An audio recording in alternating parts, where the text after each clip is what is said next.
Well, hello. Yes, I'm back again.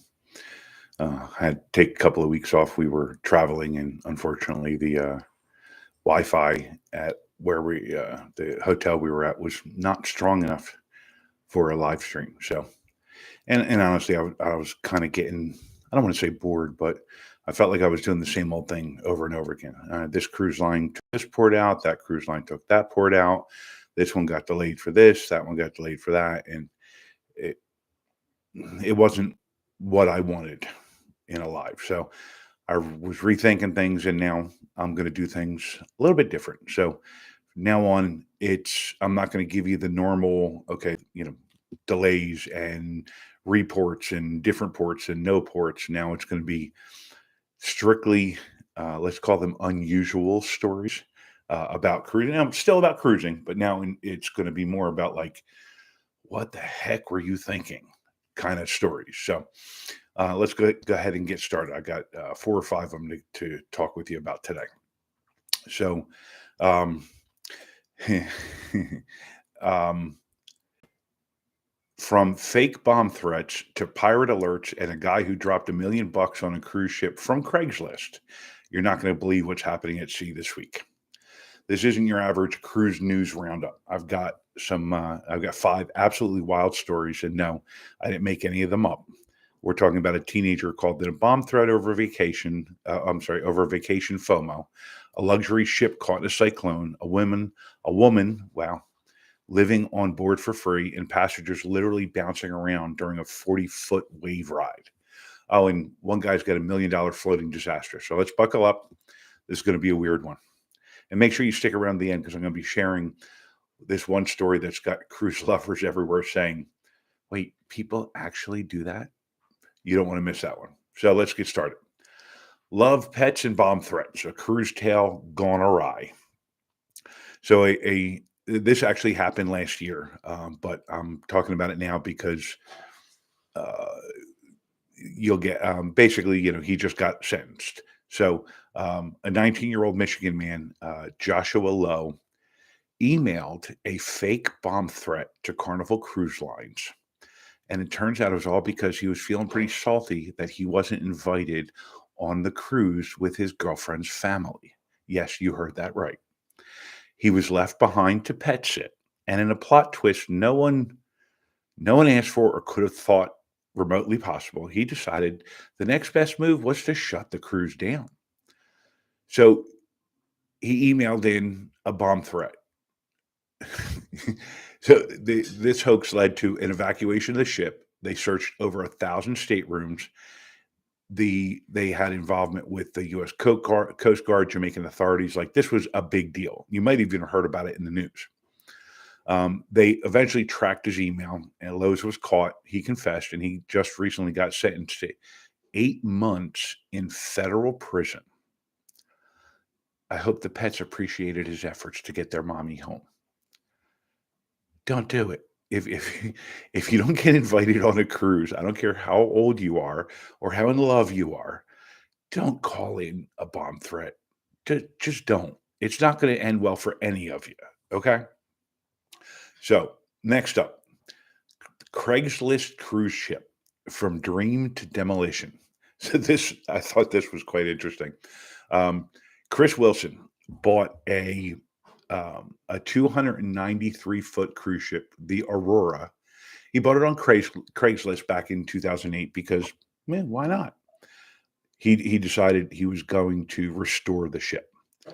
So 15 years, $1 million later, and last year in 2024, the ship started sinking.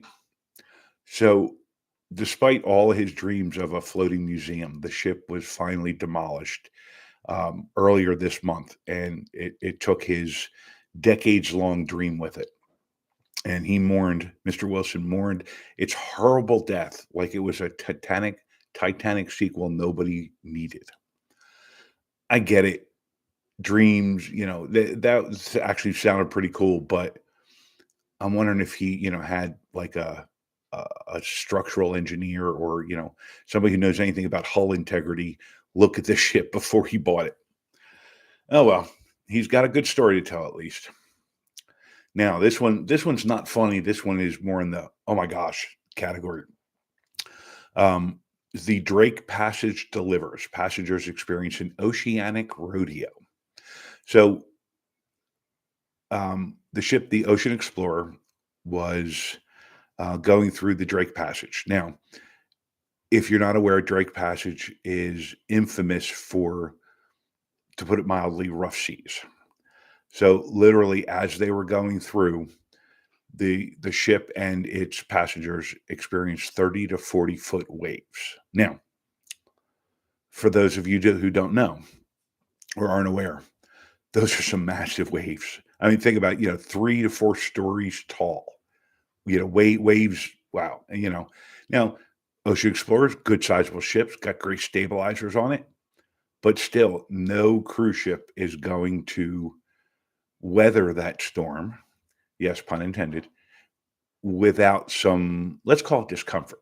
Um, Guests were tossed into walls, slid across highways. One person even said it felt like they were they were inside of a washing machine.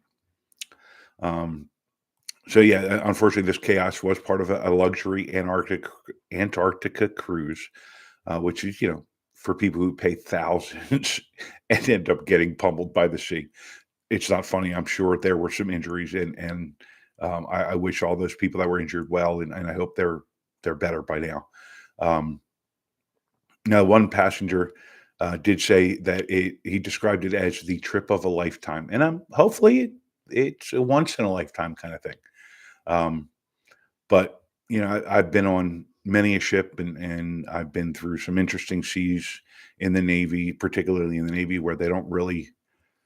Let's just say, passenger comfort's not their highest priority, and I was never tossed around like that. I can't even imagine how scary that was.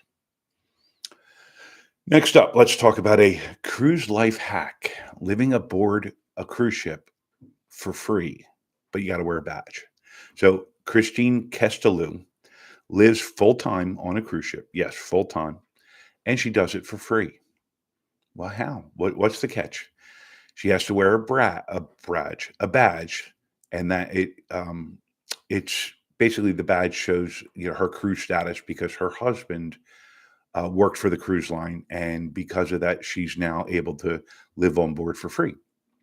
She has access to both guest and crew areas, discounted drinks, spa treatments, and Wi-Fi. Um, interesting idea. Her story went pretty viral on TikTok. She's got, I want to say, like 1 million followers at this point. Um, because she basically shares what it's like to live on board a cruise ship full time.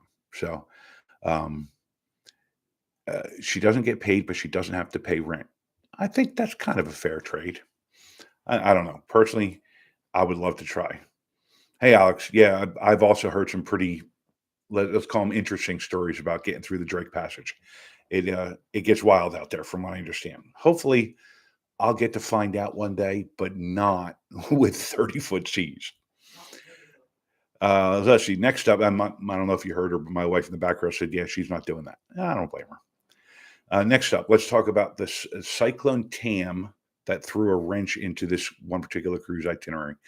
Now, I know I said I wasn't going to be talking about changes in itineraries, but this one kind of made the grade in my mind just because we're talking about a cyclone here. So the Princess cruise ship, Royal Princess, was supposed to leave on, I believe, a 14-night repositioning Trans-Pacific. They were supposed to leave New Zealand April 14th, maybe. I think it was April 14th. Oh no, April 16th. That's what it was. But they were going to head to Pago Pago, and then that got canceled because the cyclone was still kind of hanging around. And basically, the Royal, or I'm sorry, Princess just decided, what, let's just hang out a couple of days, let it pass, so that we don't get get caught in the tail end of it. So basically, these passengers got on board on the 16th, and they got to use the ship without ever leaving the port for the first 2 days. The ship finally left today, the 18th, and hopefully, Mother Nature's not got anything in store for them. Let's put it that way. So, And you know what? That's about it. Pretty quick and easy today. Just wanted to kind of get back into the swing of things. And like I said, I'm going to be talking about some unusual stuff from now on. So um, hopefully it's a little bit more interesting. That's it for me. And if you're watching this right now, have a great weekend. If you're watching the replay, hope you have a good day. See ya.